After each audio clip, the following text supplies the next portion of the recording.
A new lawsuit is blaming a construction company for causing the deaths of 5 people and leaving more than 100 others sick with Legionnaires' disease in central Harlem. According to the suit, the company failed to properly clean storm water from cooling towers at Harlem Hospital.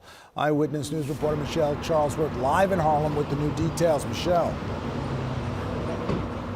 Well, we're hearing details this morning. This lawsuit is against 2 construction companies and, as recently as this morning, against the city of New York for, these attorneys allege, not protecting workers and other people in these buildings that are named in the lawsuit. The Reverend Al Sharpton held a news conference at the National Action Network this morning to talk about the 5 people who have died. 120 people have been made sick from Legionnaires' disease. It rained hard here in July. You'll remember the rainwater on 4 rooftops was not removed. It was very hot.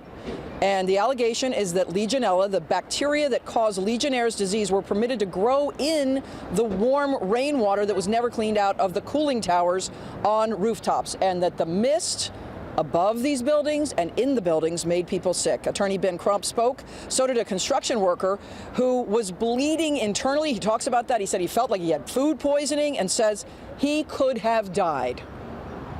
That's why we filed the 2 lawsuits against these 2 construction companies that were doing work on Harlem's hospital. Harlem is the epicenter of this Legionnaires' disease outbreak. I got a rash coming out of here. I don't know what it is. This is all where they prodded and poked me for blood and all other things they've taken. I'm in pain right now because I got something going down my right leg, which I didn't have before this happened. I'm sure it'll go away somehow.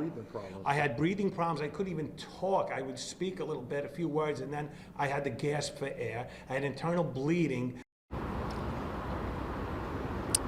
These attorneys are looking for compensation, they say, for victims and a change in how things are done and where. They say this has happened in Harlem far too many times. The 2 construction companies named in the lawsuit, Rising Sun Construction and also Skanska USA. We have reached out for comment. We're live in Harlem this afternoon. Michelle Charlesworth, Channel 7 Eyewitness News. Michelle, thank you.